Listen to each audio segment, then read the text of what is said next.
Good morning. Welcome to the Celtic Way Morning Briefing Live. I'm Tony Haggerty at Haggerty10 on the Twitter handle. And as you can see, three amigos assembled today. Different three amigos. You'll enjoy this, folks. And I'm joined today by Sean Martin at Sean Martin TCW. And last but by no means least, the wonderful Kevin McKenna.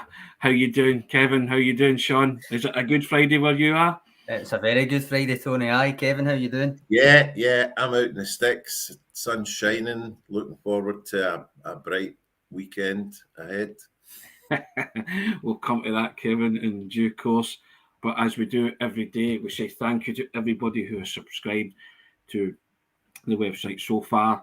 And we ask you, as we always do, if you haven't, then do it. Click that button and subscribe to the Celtic Way website and support top quality football journalism covering the club you love. It'll cost you the grand sum of £2 for 2 months for unlimited access to everything that's written on the website. And it's always say for a click of a button, www.celticway.co.uk/subscribe. That's www.celticway.co.uk/subscribe. And we also say thank you to SENECA. And as everybody knows, the Celtic Way Morning Briefing is now sponsored by SENECA Medical Group. And SENECA are the #1 hair transplant company in Europe, and they offer innovative hair restoration treatments. And you can find out more about SENECA via the links in the description of this video. And that's not all. Someday today, Sean, it's going to be a very good Friday, as you've said for them.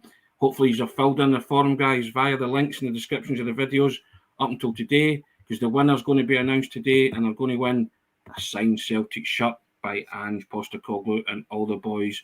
What a prize that is. Get your Easter weekend off to a flyer amongst all the eggs. You can be the proud owner, prize possession, signed Celtic shirt. Kevin, you'd like that as well, wouldn't you? That'd be a great prize. Yeah, I've not updated my last couple of Celtic shirts. I need to get that. But what I do want to get my hands on is a pair of those amazing Samba trainers. Well, your man above you there has he got his sell a pair? He was in the queue. He's got them, aye. They look in class. The Celtic dads amongst us have got them, Kevin. Yeah. They're in a cupboard. Well, they're in the wardrobe actually, but yes, I just thought I'll never wear them, but I just. Well, I'll be wearing them. Are you going to wear them?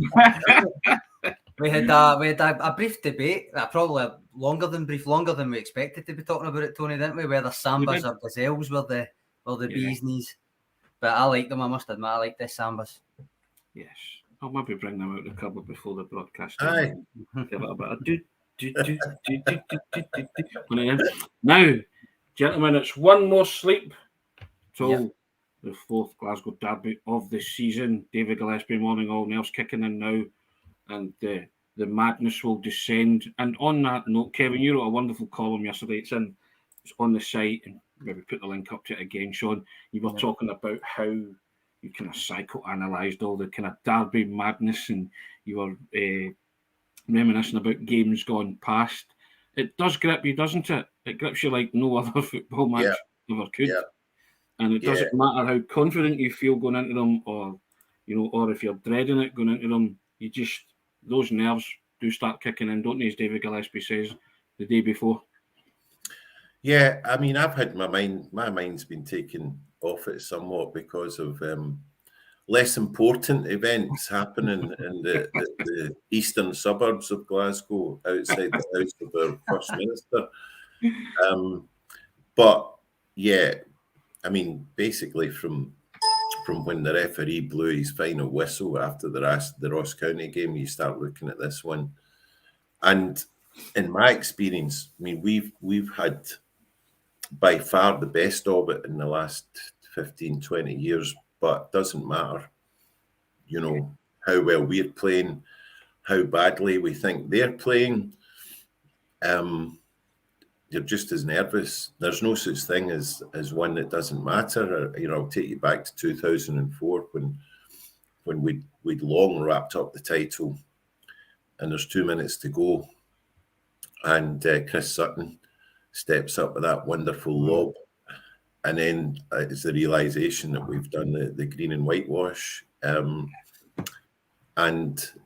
yeah, you know, amongst some of the people that I work with in the world of politics, normally people tend to kind of be very disdainful and dismissive of this sort of rivalry as if it's something that's, you know, abject and raw and to be embarrassed about and ashamed. But the people that inhabit that world are, you know, they're passionless. You know, they exist only to take, to access power. Very little really moves them. There aren't a lot of proper principles. And then, you know, so when they're confronted with real passion and real tradition and something that stretches back generations through families, and this is both on our side and on the Rangers side, you know, these clubs are you know, quite often are the only single constant in their lives. You know, all other things are shifting. They can be bought. They disappear. They don't repay your loyalty. But these clubs will always be there for you when everything else fails, and that's why there's a lot of that passion. And yeah, of course, it, you know, sometimes finds outlets and edgy, shall we say, boisterous ways. But a lot of the people that dismiss it, and a lot of the people who claim to be upset and outraged by it, will never understand it, because there's very little of that passion that moves their own lives. Sean, whilst Kevin's been booting proverbial political footballs about the living room all week, waiting for this one, he's right. Your lives are intrinsically linked with the fortunes of your football club, aren't they? If you they are, and I said yesterday. Yeah. Aye, they are. I said yesterday when we were saying that Kevin had written a column, and it was the kind of psychological self-assessment, as you put it, Kevin, as to why you just still care so bloody much about this kind of game. You mentioned in your piece how many wrong decisions are taken in the days after a win against Rangers because you simply didn't care as much as you ought to have. And that begged the question from a few of the viewers, what kind of decisions are you talking about? Well, you probably immediately after the game, if Celtic win, you're looking for a tavern, aren't you? Yes. Aye. Yeah, and so I'm thinking, yeah, but I've got a column I have to write on the Sunday. But I mean, if we scalp them, and I get the calls, right, you know, where are you? You coming down to the commercial and Campsie? You know, there's a few of us in the town. It's like, I'll just go. And then, you know, the next day you're kind of thinking, I've got 1,000 words to write about politics, and I need to watch what I'm saying, and you need to get it right. and then at the other end of the scale, there's maybe previous engagements or nights out that you've previously arranged with, you know, significant others, shall we say, and you know, suddenly you're thinking, there's a phone call that's going to have to be made here, and to hell with the consequences until the consequences come and bite you in the backside later on in the week. Sometimes columns are better having drunk some hemlock, Kevin. Well, that used to be the case historically, you know. That explains a lot, Tony. That explains a lot. That might have been the case several years ago, but that boat sailed for me some years ago. so no ode to Nightingale stuff coming up from you, nothing like that. Sunday. Yeah. Now, Sean, you've been starring some comments coming in. Lots of people like to get involved. You want to give us a flavour of that? Well, quite a few of them are about the injury issues. I think that people are waiting with bated breath to hear what As Postecoglou's got to say later. Chilpel summarising that the injury updates for us is going to be crucial. I think that's correct. Yeah. There's a few there, more than a few maybe, areas of concern. I suppose the ones that I'll put up first is Frank Danielson says that he's actually going to be more nervous if Taylor isn't fit. The implication there being instead of Fatati, because he doesn't trust Alejandro Bernabé against Fashion Sakala. What do you think of that? I don't know. I think we Taylor's in the kind of we Bernabé being a crest of a wave after last week, and that confidence and that exuberance and adrenaline could carry him through. Taylor's a mainstay of your team, and if he isn't fit, of course, you're going to be doubtful of that. And worry about maybe Sakala against Bernabeu. But I don't know. We've said before, you just trust the team that the manager picks, and you trust the players to do the job, don't you? Kevin spoke earlier saying if they give Celtic give Rangers a doing, but there's just something about this Celtic team that you just trust. No matter what 11 he puts out, you just think they're good enough to sort it. We were talking about problem solving on the park yesterday when you were talking about the Beatles analogy that Daddy's not here anymore, but he is at the side. But up to you guys to work out shifting and changing patterns in the football match. And I think he's got the utmost confidence that if Taylor doesn't make it, that Bernabeu could come in and do a job. And if he's not confident after last week and that reception that he got and the cracking goal he scored, then he shouldn't be there, should he? Let's be honest. I think I've no problem with it. If Taylor's out for one, right, I think it should be Bernabeu. He's the other left back in the squad. Yeah. But I suppose what you lose when Taylor isn't in the team is that fluidity, and that's just natural because Bernabeu's not played all that much compared to Taylor, and he's still getting used to the inverted stuff and all of that. So I do think that you lose a certain fluidity if Taylor's not there.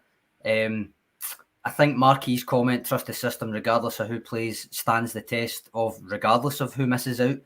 It's the squad that is kind of deteriorates slightly a wee bit, the strength in the squad rather than the actual team that's playing. Because we've said before, all right, if Taylor's out, it'll be Bernabeu, but I still think Bernabeu's a really good player. I think he's probably getting a bit of a bad rap lately. I think he's not as bad as what people are making out, or some people are making out.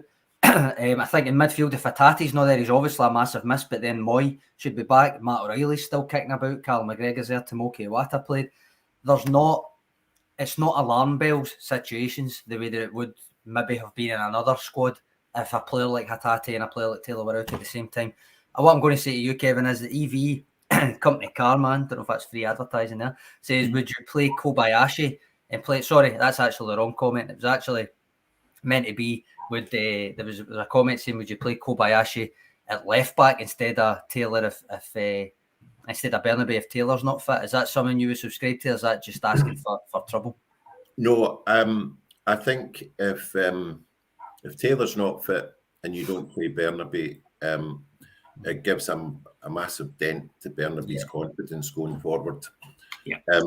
The circumstances of the last league game against Rangers at Ibrox were slightly different.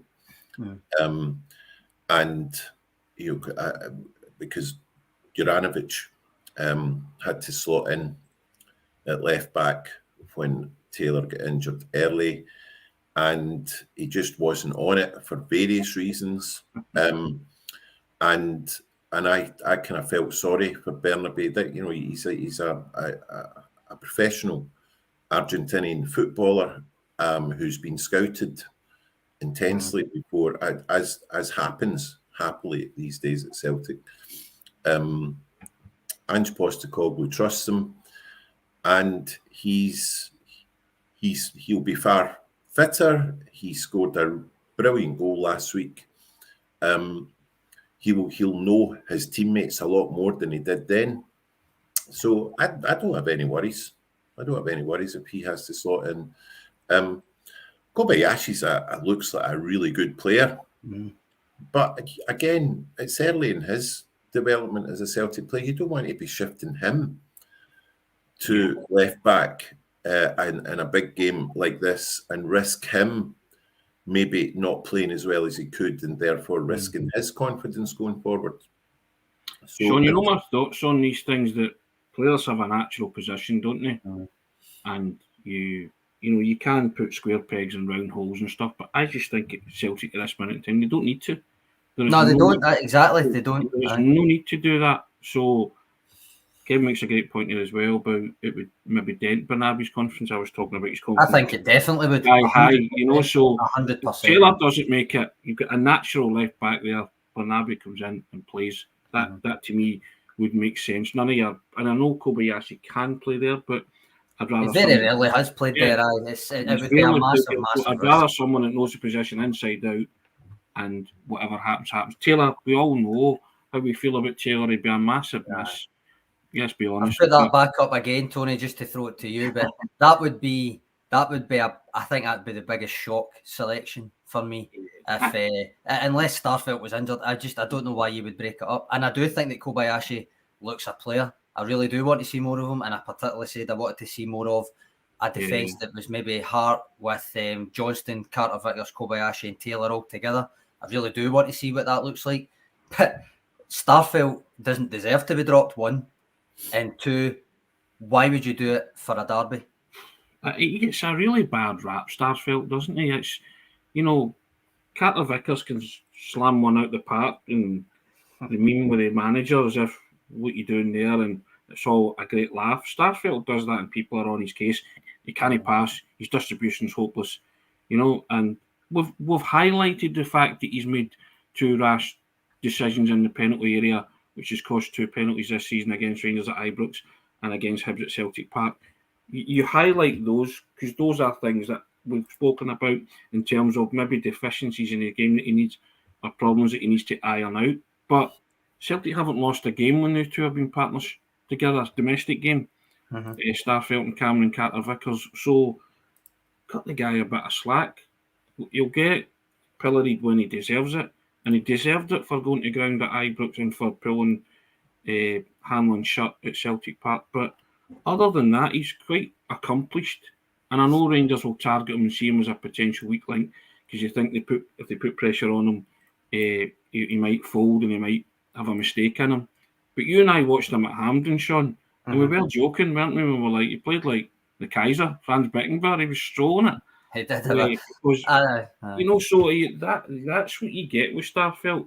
Kevin, I don't know your thoughts on Starfelt, if you think, like ourselves, that he does get a bad rap, but in there's an accomplished defender.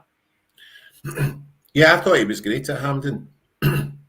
And more importantly, in some of the Champions League games, he didn't look out of place. Because he's one of the few central defenders we've had in recent years who's very comfortable bringing the ball forward. And that's crucial to how Ange wants this Celtic team to play. To move forward with the potential of taking out one or two of their attackers or attacking midfielders, and then the fullbacks start moving.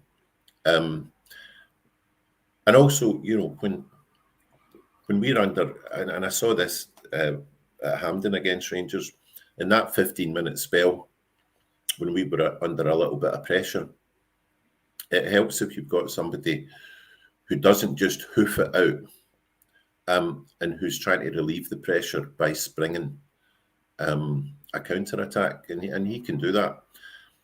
And the challenge at Ibrox was unwise. I'm still not convinced it was a penalty, though. If you want to take account of some of the penalties we've had awarded against us, or the ones that we don't get. But yeah, he doesn't make the challenge and the danger's cleared. But no, over the course of the season, we've lost one game in 62 league games, right? And he's been there. And that includes several against Rangers. It includes 1 or 2 games we've been up against it. So no, I don't have a problem with Starfelt. You're muted, Sean.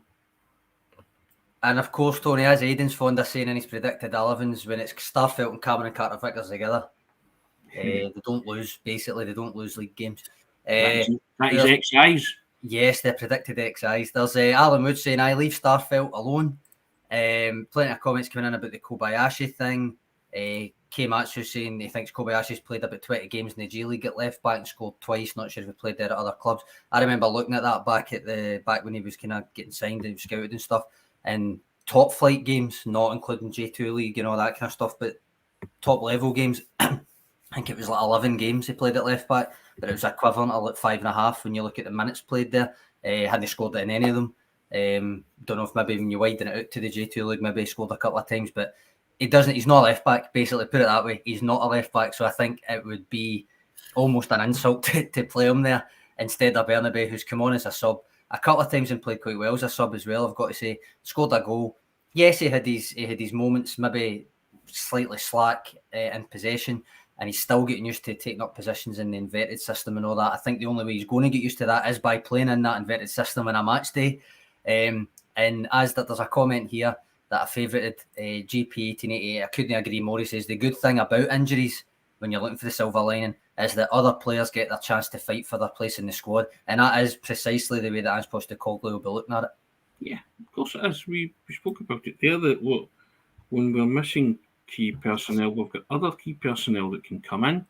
I was looking on social media, there's even a big debate about dropping Kyogo and playing O. Now, we've spoken about that, Sean, and we've said that we don't think that will happen because whenever Kyogo's fit, he plays. But you can understand fans thinking like that because they're liking the look of Big O. I don't know your thoughts on that, Kevin, and if you're liking O, or would you start them for tomorrow? But it's another one of those debates, isn't it? Centred around personnel, because you've got two quite strong personnel. I would always start Kyogo. Yeah.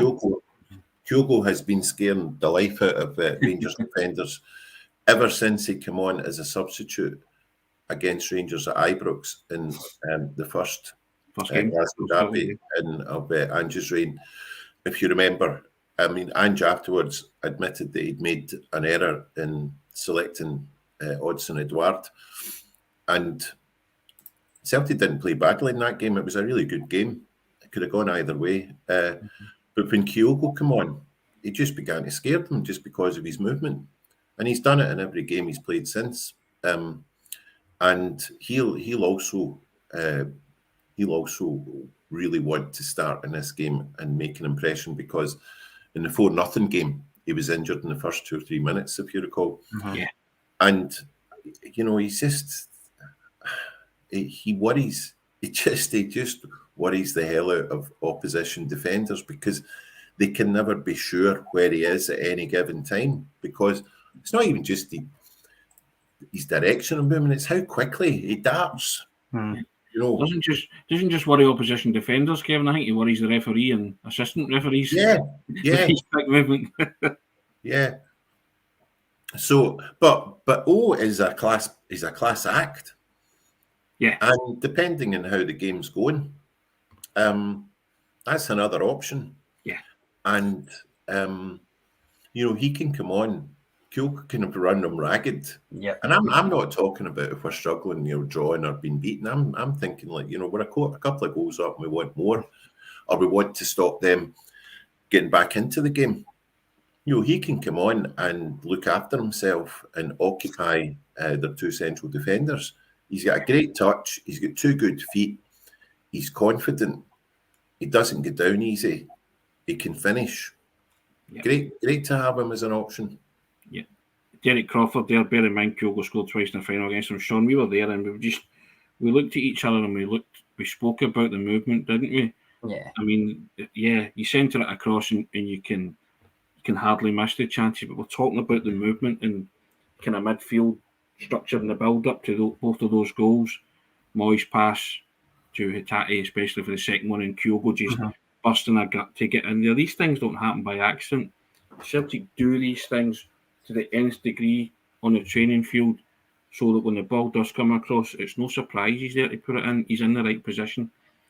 As he often is. And Patrick McLaughlin pointing out that Kyogo scored Celtic's last 3 goals against Rangers, so it'd be stupidity not to start him. Yeah. I agree with that, and I think no disrespect to O, but I do think it would be up there with I was saying, if Kobayashi was to start over Starfelt and Starfelt wasn't injured, it would be up there with that kind of shock as well if O was to start over Kyogo without Kyogo being injured. And that's only, he's went 2 games without scoring a goal, big deal. Do you know what I mean? It's not as if he's not been causing carnage with his movement in that time. And I just think what Kevin touched on there is something I've been saying for ages as well. And it was the same when it was Giakoumakis.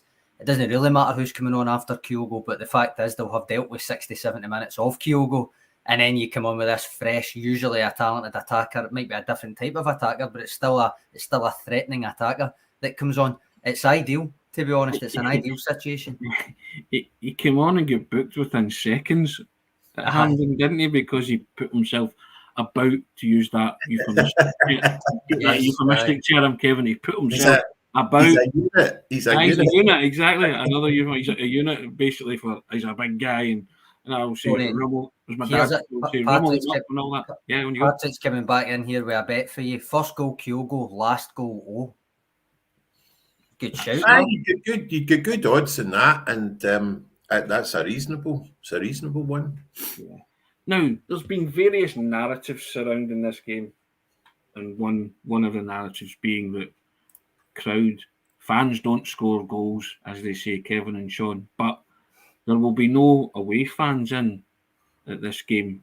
Now, harking back to last February, when Celtic battered Rangers 3-0 and you battered them, that night, the stars seemed to align and everything came together, and it was one of those Celtic performances under Ange Postecoglou that will live long in the memory.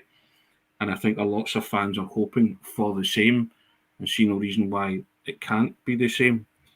Kevin, you spoke about it as well, but are you a fan of the fact that there are no away fans in for tomorrow, or do you want?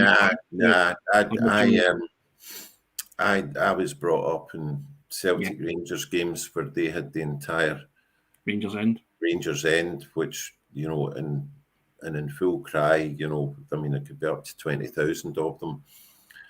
And doesn't matter what they're singing, it's part of the occasion. It just is, it just adds to the drama. It's proper, real football rivalry. This is going out around the world. It's just, why wouldn't you? Okay. You could say that at this crucial stage in the season, it's great that because of a move engineered by Rangers, of the three games that are coming up against them, this is the most important one. They've elected to initiate a process by which, in the most important game, there will be none of their fans present. But I go back to when Steven Gerrard was manager of Rangers the season before the pandemic season. And I think either Rangers had only 750 fans or no fans at all, and they beat us 2-1 fair and square at Parkhead. It must have a bearing. You have to balls of steel to perform in that sort of environment, but it doesn't necessarily mean that we've got a massive advantage if there are no Rangers fans. But I'm a traditionalist. I want to see a lot of their fans at Parkhead and a lot of our fans at Ibrox. It's just not a proper football rivalry by which football rivalries are known the world over. Tony, there's a few comments coming in taking the opposite view. Plunge McNugget saying people saying it's rubbish without away fans. He won't miss listening to the bile from the Rangers end. Mark E says our atmosphere is awesome without their poison, and Andrew Galea says it's a perfect game, as Kevin was mentioning, to have them with no support. Then he adds stuff them at the end of it. I'm going to take it back to, do you remember last March? The three of us actually done it. It was a panel that we'd done on the 700 allocation when Celtic were offered 700 for Ibrox. And Tony, your position has been consistent on this. It's basically been grow up, get around the table, go back to what it was, basically. Kevin, at the time, I think you said you would ideally want it back to normal, but at the time, why not accept the 700? I think you said there was nothing to be gained from declining it, I think is what you said at the time. I was kind of a wee bit more petty. I says, no, decline it, because it's like engaging with a child at that point in debate. And I'm going to take it all the way back to that, because let's not forget, as Kevin touched on there, Tony, as you wrote in your column the other week, when you said Celtic had finally called their bluff with this nonsense, it was Rangers that started it, and it does matter who started it. I don't really buy into the narrative that, all right, well, they've started it, but Celtic have just went to their level. What were Celtic meant to do at that point? And I think it is worth just repeating who started it and why. And the why wasn't anything to do with season ticket holders or fans or anything. It was because they were getting gubbed at Ibrox, and it is as simple as that. There's no point in hiding for that. I've several Rangers fans that are my pals that admit the same thing and don't care. That's fine. Have no problem with it. But I think it always bears repeating when we talk about this topic about why we're actually at this stage, and that's why we're at that stage. And so, Tony, I'll try and dig out your column from the other week here, but basically, I agree with that sentiment that you put forward in that. That what were Celtic meant to do at that point? Yes, I mean, I wrote extensively about it. I've actually got it there, Sean, so I'll put it into the comment section there. Yeah, in case you missed it, there it's there. Yeah, I totally agree that it is. There's one adult in the room trying to have a bit like this briefing. There's one adult in the room, and it's not me and you, Sean. Just make that abundantly clear. Don't tell me with your brush, Tony. Yeah. So, but Kevin, I mean, you're right. Rangers did start, and the premise of my piece was that Ian Crocker's commentary was when Edward scored in the 3-2 game. Keep your distance, Rangers, is the message to Celtic, and that was my premise there. Celtic are saying with this, if you're not going back to original allocations, then you can keep your distance until you're adult enough to sit down and talk about a meaningful allocation, i.e., the original allocation. Then stay away, and I think that's basically it, isn't it? Yeah.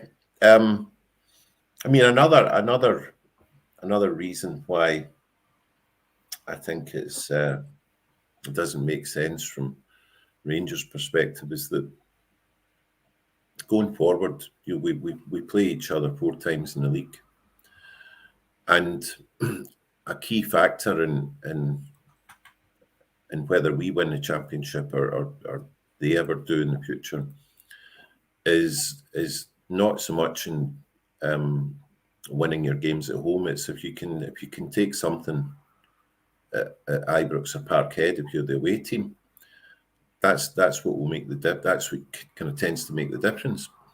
But you're immediately diminishing your chances of taking anything from the away games if none of your fans are in the stadium. And at the moment, that has to concern Rangers more than Celtic, because Celtic have got a great record at Ibrox, either without fans or with fans.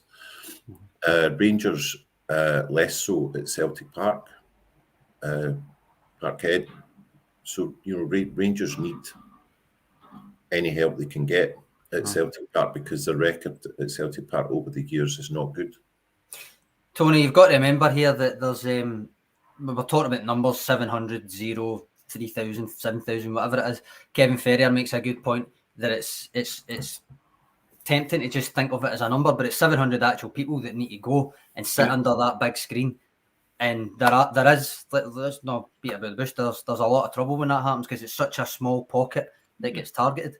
And I think that's a good point from Kevin. He says the point is 700 is not good enough. It's a trouble when we're in that corner. I think it's fine. I'm going to put this up. Tony, Beach Boy says Celtic haven't publicly come up with a solution. Celtic go public with a proposal offering 3,500 or a full 7,000, and then let Rangers decline or accept publicly. I don't think I necessarily agree with that, because it depends what you mean by publicly, because obviously the meetings aren't going to be in front of a press conference camera set up or anything, but they very much have tried to compromise. Celtic are the only ones in this that have tried to compromise. They, if I remember rightly, went round about the time that we did that panel about the 700 tickets. Celtic asked for not the full 7,000, but what was an even-handed request for the same amount that Borussia Dortmund away fans got at Ibrox that last season as well, which I think was about 2,700, 2,800. So that was a public compromise. That was a midway point, and they just dismissed it out of hand saying 700. So I don't agree with that. I think Celtic very much have tried to figure out a way around it. I think they went with them with a kind of European allocation, didn't they? The kind of 5%, wasn't it? Which was 2,500, 2,700 of 50,000, which I think that's the European allocation, isn't it? And people are saying that could be a solution in the way forward. But Celtic have been the adult here in these discussions, Kevin, and have offered solutions. As Sean says, they're not going to go public with that, but they have tried at least get on the table and be, and be the bigger club here. What's disappointed? Yeah. What's mainly disappointed me in this isn't so much. I mean, we're now accustomed to Rangers hardening attitudes over this, but the way it's been reported in the press has been very disingenuous. A kind of a curse in both their houses. The two of them have to get it together, but these pieces have been written by people who know what the story is, know how it started, who know that there is an issue of not just Celtic fans' safety when there's only 700 at Ibrox, but also issues regarding the safety of our backroom staff, the attempted attack in Scott Brown, the glass getting thrown into Joe Hart's goalmouth. But in the narratives put forward by the press, it's both to blame, both have been unreasonable, they need to get around the table. And they've deliberately avoided saying what the real genesis for this standoff is. I think I mentioned a couple of those incidents in that piece, didn't I, Sean, about the glass and Chris Sutton's safety as well. The Chris Sutton one's just, I know they're all ludicrous, but the Chris Sutton one to not be able to go to a pundit is just absolutely ludicrous. But they're contained in that piece that I put up on the comment section there, so you can read it there. But yeah, I mean, it just kind of seems to have grown arms and legs with both of them are as bad as each other type thing when it's clearly not. Exactly, Tony, and that's as Kevin alluded to there, that's woefully disingenuous to me, because they know, most people know. I mean, as I say, even my Rangers supporting mates know that it was Rangers that started it, and the reasons for Rangers starting it, they just don't care. They're like, no, fine, don't care, that's fine, I'm quite happy with it, which is a different thing, a different attitude and a different viewpoint from kind of saying, actually it's tit for tat, because it's not really been. I blame Mudson Edward for bending that one in with 10 men, Kevin, giving you that great moment of sport. And I always mention it, but it wasn't the goal that made it for me. It was Dembele's pass, which just opened the whole field out to him. A sublime first time pass to his compatriot because he knew he was going to be there. And the time Brendan Rodgers sent on a forward to go and win a game with 10 men rather than sticking to each. So all of that, I love all that kind of stuff, and it was, and as everybody says, it's the game that broke the Rangers fans and Celtic fans hard ever since. Yeah, well, so I blame Edward. He shouldn't have scored such a great goal. These things wouldn't have happened. I'm going to give Beach Boys his reply here. He says, exactly, Kevin, Celtic have been branded the same because, in his opinion, Kevin, he says it's because nothing's coming directly from Celtic, either in the form of a press release or to kind of various press sources saying explicitly that they are trying to resolve it, but Rangers specifically are refusing. Do you think that would make a difference, or do you think ultimately they know the hard attitudes they're coming up against, and to make it widely understood that they've offered a compromise is enough in that situation? I don't think that helps the situation, to be honest. Mm-hmm. Celtic putting out a statement like that,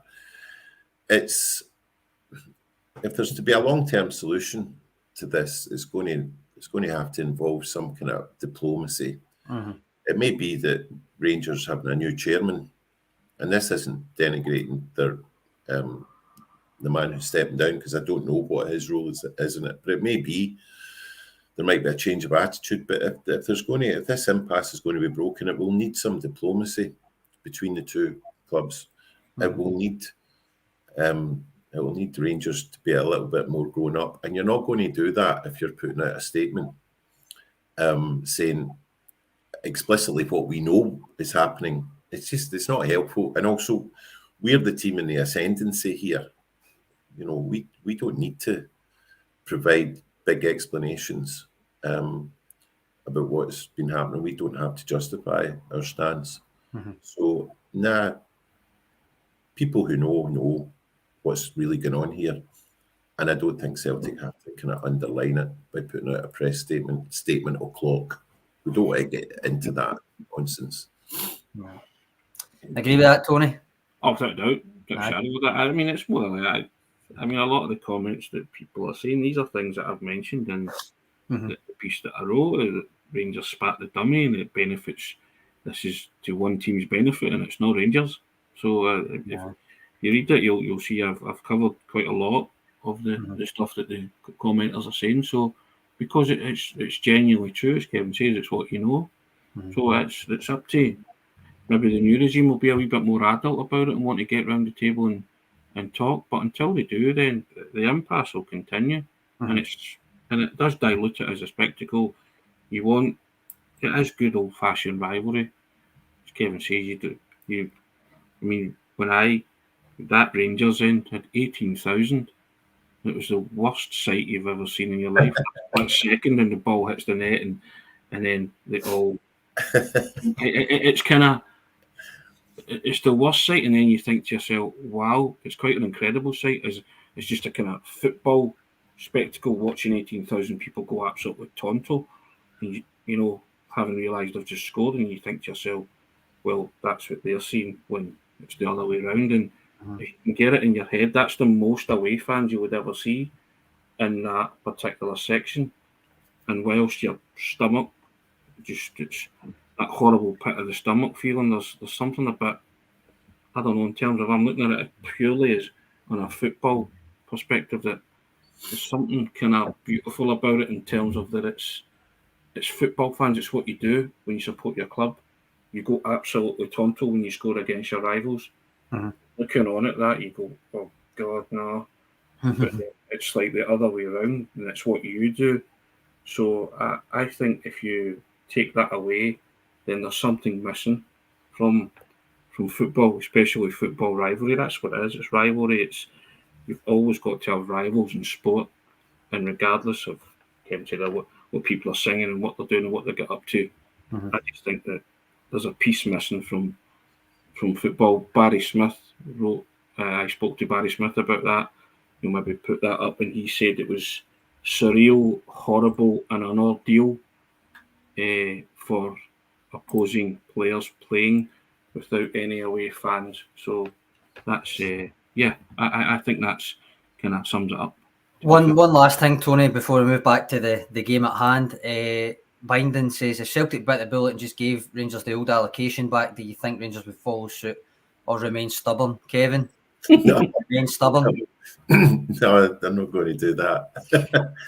I mean, again, one other thing that has to be mentioned in this whole equation is that Rangers, there's a certain amount of kind of rebelliousness. There's disquiet amongst the Rangers support, because it's beginning to dawn on them that there are financial issues that prevent them competing with Celtic at a financial level. They've won a title and a cup in 10, 11, 12 years. So this is so the Rangers board, under pressure, have to find any way they can to kind of appeal to their fans, to make it look like we're fans too, we're in the trenches with you. And this is a way. It's virtue signaling. We don't have that issue, but I know what's going on here. Tony, the one thing when you were saying there about the 18,000, what sprung to my mind was the line in your piece about Celtic calling their bluff. That it just, I mean, there was plenty in it that kind of hammers a point home. But to me, it's not as if there hasn't been a situation where Celtic have been on the receiving end for years, and they never done that. Yeah. They never ever revoked the allocation like that. So I'll leave it on that note. Just as a way to kind of drive home the false equivalency of the whole situation. It wasn't a new thing. Rangers had their era of dominance where they were going to Parkhead and winning routinely with 18,000 there. And Celtic never revoked the allocation at that point. So it very much is one-sided to me. It's always been one-sided. It's always been what it appeared since that Odsonne Edouard goal, which is one side, take that ball and get home, toys out the pram situation. I think unless you've got anything to add, Tony or Kevin, we'll leave it that particular topic at that point. But yeah, I think we've covered that extensively, haven't we? I think. Sorry, on you go. Are we going predictions? Too early for I think we've got another wee bit to go here because I've still got favourite comments. One that's not an actual comment to do with the game, but just a plug for our sponsors. EV Company Carman saying, did Scott Brown use Seneca? Because some head of Harry's got now. We'd like to think he did. He's a big Celtic Way briefing fan, Scott Brown. Maybe, possibly, potentially. Now Frank Danielson comes back in saying he thinks Aaron Moy is fit, judging by the training videos yesterday. So this is a bit I want to ask you about. He thinks he will start over Matt O'Reilly, which, without meaning to put words in Frank's mouth, I presume that means he thinks it's probably McGregor, Iwata and Moy would be his midfield trio. What do you make of that, Kevin?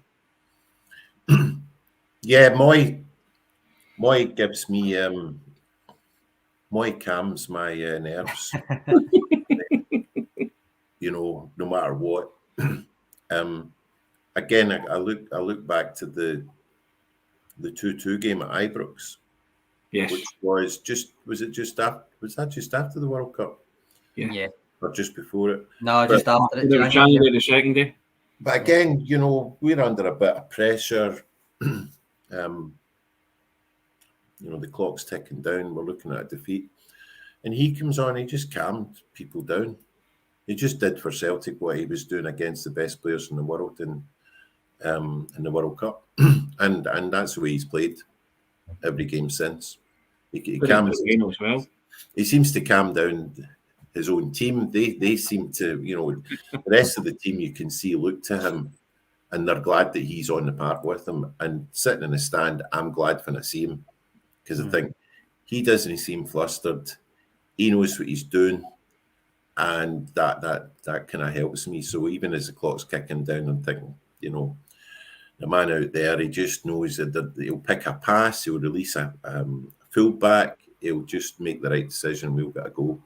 I mean, in saying that, I think I feel a little bit sorry for O'Reilly.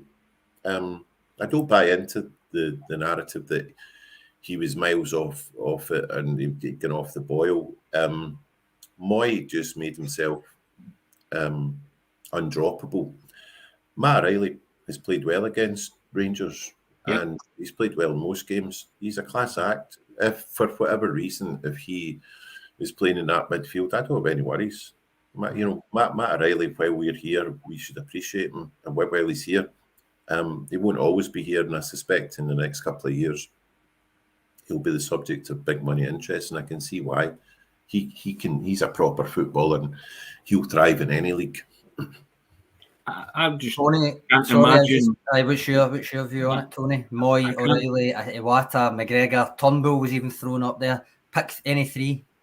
First things first, I just can't imagine Kevin pacing up and down and being really nervous. You know what I mean? His fingernails and giving it no. So he's quite calm, personified voice of reason sitting there. If he's telling me he's a Jekyll and Hyde, then so be it. Throwing furniture about and all that. But yeah, I'm with Kevin on that. I've always said that Moy is that calming influence, isn't he? I mean, how calm was he in the cup final? Set up the 2 goals, and he made it look pretty easy. And it's not easy in that kind of environment. I think a lot of people do look to him. And I said that I wrote, I think it was one of the verdicts after. He knew exactly why in those moments why Ange brought him to the club. Eyebrows were raised, 31-year-old, 32-year-old, and everybody thought it was a kind of old pals act. It most certainly wasn't. Everyone thought it smacked of that at first, but he's brought in because he is a quality footballer who enhances other players who raise their game and become quality footballers alongside them as well. And great players always seem to have time. Aaron Moy had the whole of Hampden. Quick passes whenever he got the ball. And I was waiting for that every time. And every time he picked up the ball, he just seemed to drift into space, and he glided in effortless. He just floated about the park. And I was just like, wow. I mean, but great players like Callum McGregor was talking about yesterday, see it in pictures. The footballs are moving stills, and he always seemed to drift into the still where the ball was going, and then he could shunt on to somebody else, and with the minimum of fuss. And he doesn't get involved in anything untoward. and that's why he has that calming influence on people, because he just picks up the ball and does what good footballers do and hurt the opposition, and it is effortless. So he's in that team. You're like, right, great. I'm not really fussed who he plays alongside. You know he's going to play alongside the captain. So, and if it's Iwata, I've been quite impressed with Iwata since he came in. And you know my thoughts on O'Reilly. O'Reilly is a baller, right? And I go back to the goal that he set up for Jota in the 4-0 game. That pass. When you get a player that's capable of doing that, that was a split-second, laser-like precision pass, and the finish, finish was exquisite as well. But the finish gave, it was a finish that the pass deserved. Let's put it that way. And few players can actually see that. Talking about pictures on a part, few players can see it, let alone execute it. And Matt O'Reilly is capable of that. And yeah, for all people saying he's off the boil, if Matt O'Reilly plays tomorrow, I'm happy as well. Because I think he's a very creative midfielder, and I wouldn't be perturbed if it's Moy, McGregor, and O'Reilly, because we've tried him before with two of them in the midfield, haven't we? Even three of them. So I've got no qualms, because I get back to we'll find out today about the nature and extent of Hatate's injury and whether Charlie Nick was proven right. Our friend Charlie Nick, Kevin, saying that he's heard that Hatate's going to be out longer. But, again, we're sitting there talking about guys that can come in and replace key personnel members with other key personnel members. So you don't feel so bad about it, do you? When in the past you would have been, oh no, he's missing. That's the chances of success are greatly diminished. That I just don't see Celtic's chances of success being greatly diminished by any of the players that we've said been missing, Taylor, Hatate, because we've got players of equal standing, sometimes better standing on their day. So I trust the manager to get it right. I just trust him to pick the right 11 tomorrow. Charlie McGarvey says hopefully Moy and Hatate are fit, but he wouldn't have any fear with Iwata starting. Antonios is called my midfield. If Hatate isn't fit, I would go for Cal McGregor, Aaron Moy, and Matt O'Reilly. Again, I think Iwata playing against Ross County suggests that he is right in the frame for that start. Unfortunately, when it comes to David Turnbull, again, I just don't think he's going to get the nod. I think he'll be an impact sub again, which he has made an impact as a sub against Rangers previously. Beach Boys coming in with maybe a wee dose of reality here, just pointing out that Aaron Moy has only trained once in over 2 weeks, as far as we're aware. So he reckons that means that he won't start. But he does say that on the bright side, still plenty of fully fit options available. For instance, the midfield could be McGregor, Iwata, and O'Reilly again. And again, that's still a strong midfield three. And you've still got David Turnbull, who's not going to look in that midfield three. So you've still got options there. When it comes to Moy, just to add to what the two of you were saying there, when he was first linked, I was looking at his profile and I'm like, well, is he really what Celtic need at this point in time? Wrote the newsletter once I'd kind of looked at him a wee bit more in depth and more than what I had just saw in Premier League highlights, that kind of stuff. And eventually, you remember it, Tony, I kind of said, who's Aaron Moy actually going to replace at Celtic? Nobody, but everybody at the same time, because he's got it in him to play the 6 to 8, slightly further forward if he has to. What I didn't predict is that he would, once he was up to fitness, that he would actively just make himself undroppable. He would steal a position, basically, because you know how much I was steering into the my midfield three, barring catastrophic injury, was always going to be McGregor, Hatate, O'Reilly. When we came into this season, I just couldn't see an avenue in for anybody else as long as the three of them were fit. And so the biggest compliment I could give Aaron Moy is he makes it a debate constantly for me. With the form that he's found since he got in the team, since he got fit. I think midfield will be an interesting one, but ultimately it'll be a strong midfield either way, won't it? Of course, and you could even throw Haksabanovic in there as well. You can, like him when he played there, yep. And Kevin, you know a player when you see one, Haksabanovic certainly fits into that category, doesn't he? Yeah, and he's got loads of confidence. He doesn't like it, does he? Yeah. I think he's a proper footballer. Yeah. And And I think Postecoglou likes him. Yeah, he does. He's got really good feet, and he's dead strong. I can see him having a few, starting a lot more next season. Yeah. I like him around. I just like having him around. If he started no matter what game, if he started in it, I wouldn't have a problem. He knows his way about this game. He's not going to be faced by a Celtic Rangers atmosphere. You can tell that he thinks he belongs in the top drawer. Yeah. He's not lacking in self-confidence, the boy. I like that, Kevin. Me too. Chest out, shoulders back, and say, right, give me the ball, I'll take responsibility. Yeah. I can do this. Yeah, I agree. Derek Crawford came in saying, don't risk any of them if they're not 100%, because in his opinion, the semi-final is the more important game with a 9-point lead in the league. Does that come into any of your thinkings, boys? No, I just want to win this. If we win, next game's the most important game. We win this, the title's ours. And it gives us a degree of relaxation, get into the semi-final, and it gives Rangers, adds a little bit of desperation into their thinking. Plus, there's a psychological aspect, because we win this, and that's us won 3 out of the 4 games. Means, and that begins to play on you. You're if within a few weeks you're going to be playing at Hampden against a Celtic team who won 3 out of 4, and we're basically going to Hampden effectively league champions. That's a good position to be in. So that's why Saturdays is the most important of the 3. Also, as well, Sean, we spoke about the moving of the goalpost and your aims, and Celtic want that world record points tally. They'll never admit it. They'll not say it until closer to the time, but they'll not admit that publicly. But when you wrote in the newsletter that's a wonderful goal to keep those guys sharp. Don't get 109 points. Go and write yourself into the world record books by winning every league game between now and the end of the season.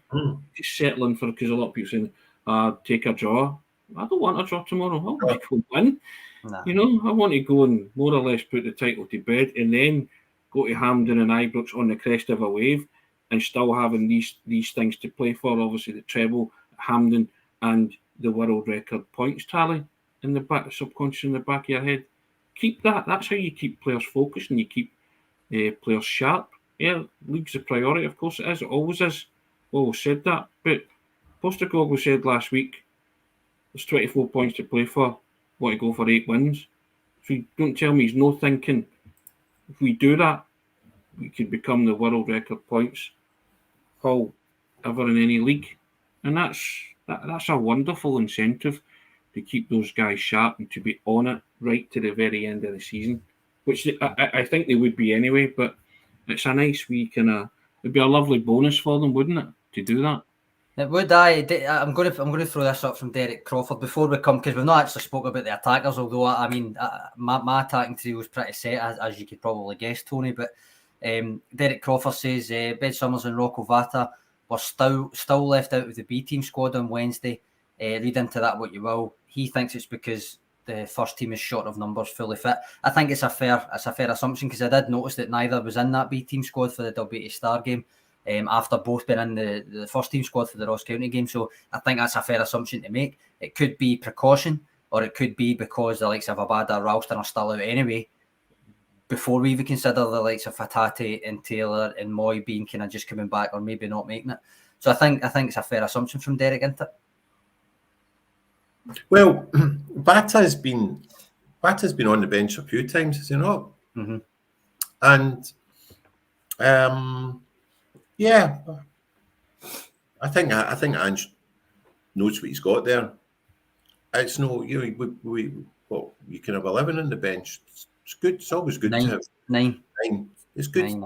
It's good to have, bring a couple of these young guys into the atmosphere, but also knowing that Well, there's an outside chance if we've got injuries that our substitution options are diminished, and there might just be an opportunity. He might also be thinking, Celtic are comfortable in the game, and he's making his raft of substitutions around 65 minutes.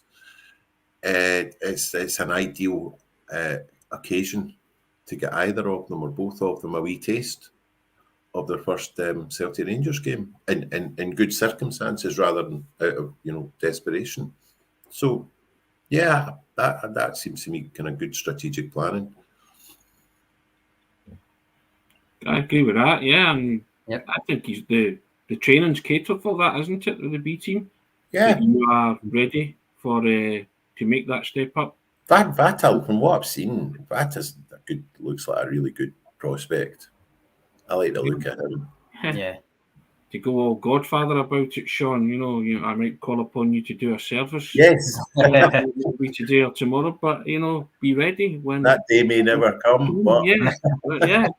If you're sitting on the bench as a youngster at Celtic Rangers game tomorrow and you're in the position when you can do that, if I turn to you and say, right, you'll be ready. Prepare yourself for it, because it could happen.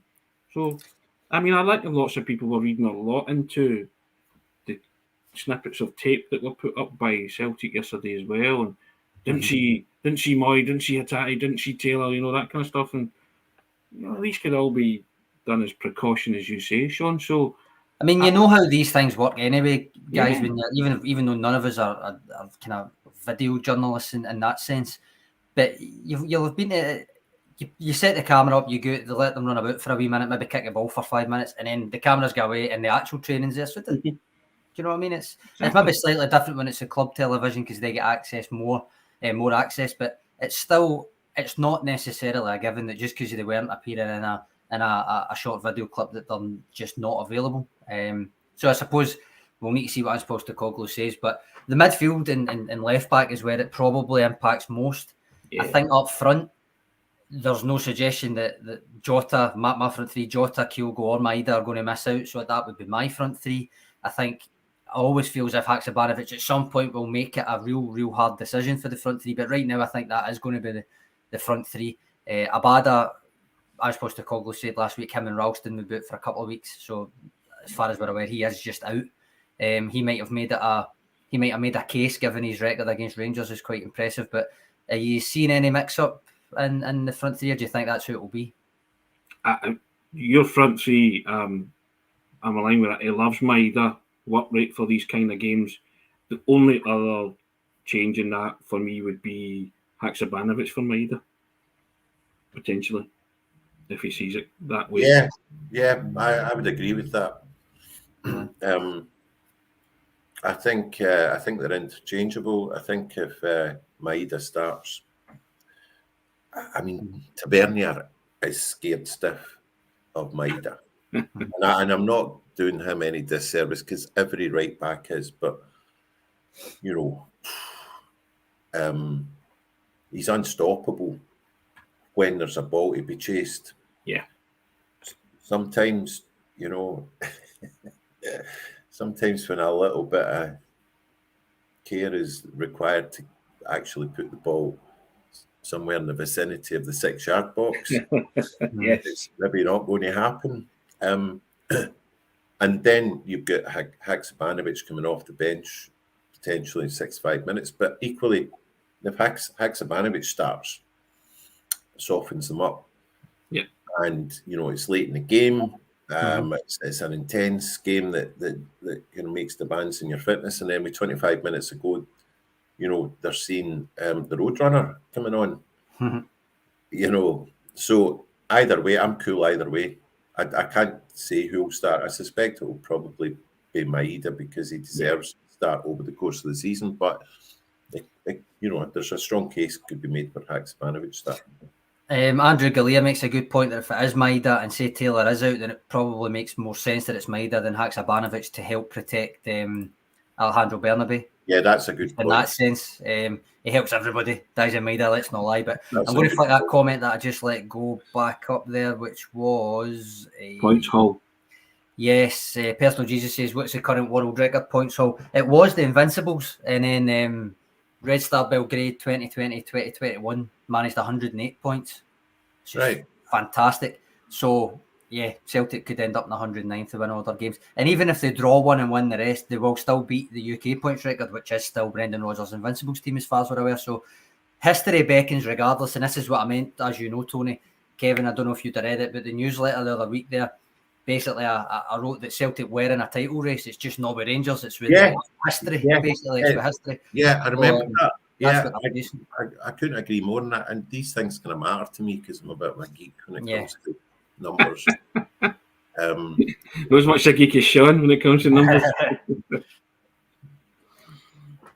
But yeah. So, sorry, on you go, Tony. No, I was just sort of saying that, and I think that's, you know, the world record will be in the back of their mind. It's not uppermost and foremost, but as I've talked about shifting goalposts, isn't it? If you win tomorrow, you're certainly thinking that it's on, aren't you? So, I mean, ultimately, see, and I know I agree with Kevin. I love that kind of wee twist of fate, that wee bit of history that you can make, and who you'd be overtaking and all that kind of stuff. I love it, but at the same time, if you're sitting saying right now, right, that they do set the world record points tally, but they also get put out the Scottish Cup and don't win it. And the alternative is that you maybe lose another game in the league. You don't get the world record, but you get another treble. You're obviously taking the treble. So, yeah. I mean, Kevin said if we win 2 out of the remaining 3 Rangers games, he'll be happy as long as one of them's tomorrow and the other's a semi-final. I'm going along with that. It's true. I'm going along with that because those 2 are the most important. The league game's the most important because it's the next one, but the league is the most important in terms of winning trophies. But I think Celtic are getting into this game and it's best. With the injuries apart, as good a Fetto as they possibly could be. The fans are confident without being, you know, as you said, but you have to kind of keep your feet in the ground and go and do the job at hand. Okay, cool says no, treble and the record, Tony. Treble and the record. Well, why wouldn't you think that that's achievable with this? Oh, it's achievable. I mean, that's exactly the manager that you have at your disposal. Exactly, that's what I mean. But we can say that. They'll never say it. No, your bottom dollar, they're thinking about it. You know, because Kevin says and you say, these things are wonderful to look back on and say, we did this. This is what we achieved as a football team. Right, so that's us. Went through the team, went through the away allocations, get tore into Rangers a wee bit. Predictions, Chill Pill's asking for. Shall we let the guest go first, Tony? If the guest wants to go first and he can handle that pressure and a kind of mastermind. I can see Celtic winning 2-0. I mean, look, what it comes down to, and this is not insulting Rangers. Celtic are a better team than Rangers. If they play very well, those players play very well, they win. Rangers know that too. I would say 2-0. 2-0. Go 3-1, Sean. 3-1, that's what I'm going as well. But I was going to say, Pete McGee in with a compliment there. Can we have Kevin on every week? He speaks so much truth and sense. I will not take that as an insult to me and Tony then, Pete. But aye. Thank you, Pete. I'm agreeing with you, Tony. I'll go a two-goal margin of victory, 3-1. And I've also favoured this one. Curtis has got a bet builder. He's got Kyogo first goal, O last goal, Celtic 3-1. 250 to 1. That's good odds. That is smashing odds. Bet responsibly, people. Bet responsibly, Want to do something like that. Oh, that's a good Curtis had better be on commission here. Kevin will be having a wee Titus Bramble as soon as we come off this broadcast. Very sounds of it and looks of it. Yeah. Steve McGrory saying 3-2, Will McMillan 3-0. Les D's 3-0, lots of 3-0 and 2-0. There you go. Yep. Pete McGee 4-0 demolition Derby. What odds did you get on that, Tony? And I still love you and Tony, Sean. There you go. Can I take this opportunity? What odds did you get on that, Tony? 3-0 and Hart saves a penalty. Can I take this opportunity to give a shout out to Paul Pettit, who I met at a family event last week? By all means, who said that he was Tony's #1 fan. Absolutely loves the Celtic way. Big subscriber. Very kind, Paul. Thank you. And tunes into these podcasts every week and thinks that Tony's the cat's whiskers. They all do, Kevin. They all do. I made my peace for that long ago. As he is. Yeah. I don't know if you can see, probably gone all shades of red there on camera, but there you go. Thank you, Paul, and thank you, Kevin. As long as it's not accompanied with white and blue, Tony, you're all right. Yeah. I don't think, I mean, that's an hour and 10 minutes. That's an hour and 10 minutes, Tony. That's what you call a bumper preview special. Yeah, but it's flown in. Yep. I think, as I say, we can't do it without people. Oh, yeah. Do you want to see the trainers, Kevin? I'll put them. Aye, give me a wee swat. Just give me a second here, right? Somebody told me that. So they made 60,000 of these. They're completely sold out, and there isn't going to be they're not making any more. No, limited run. No. Is it? I don't know. Limited. Certainly a big queue, but they're brilliant. They're brilliant. Tony, is this a limited edition? Because I don't know if they did the 60,000 and then that'd be it. See, because I need to get a pair of these. It's my birthday next month. There they are. And I want them. Correct, Sambas. Size 11. Samba. Kevin, got to even these things up. Pete gave you a big compliment. Beach Boys is coming in here saying, shout outs, Kevin Hinks is on the GBX.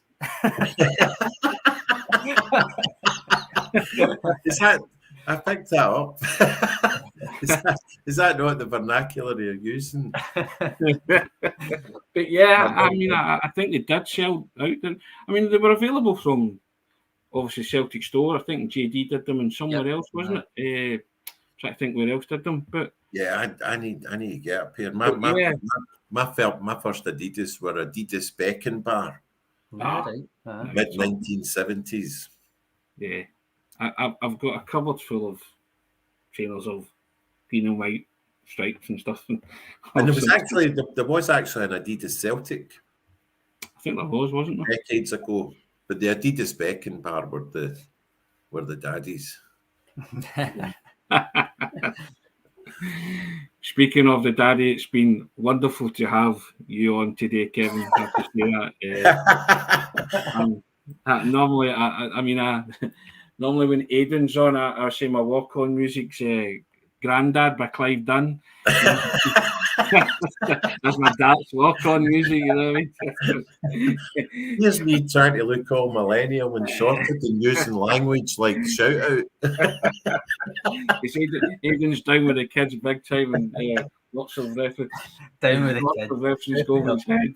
You know, I referenced Mink DeVille last week, talking about Scotland as in Spanish Stroll. And he just looked at me as if I had horns in my head. What a good song. Yeah, brilliant song, exactly. So I was and obviously people of our age will get that straight away, you know, but lots of people are like, what are you talking about?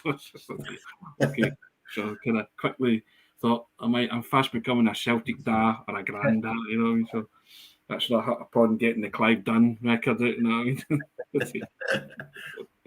Playing that, but yeah, but thanks guys for taking part today. Comments, brilliant, wonderful to have Kevin on the show. It's I mean, an hour and 15 minutes almost, Sean, and it's flown in.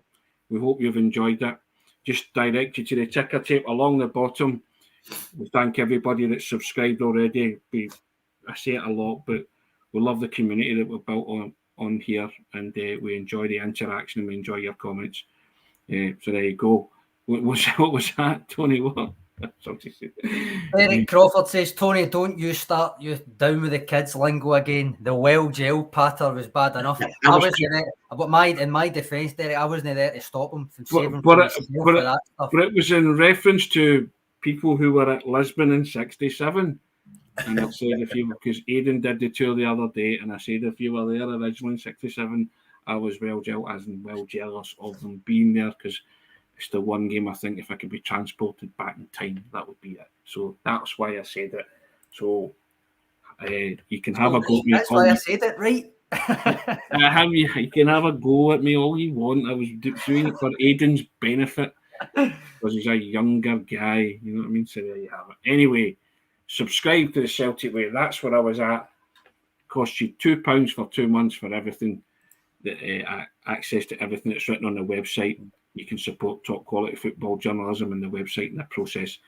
£2, 2 months. Click of a button, guys. www.celticway.co.uk/subscribe.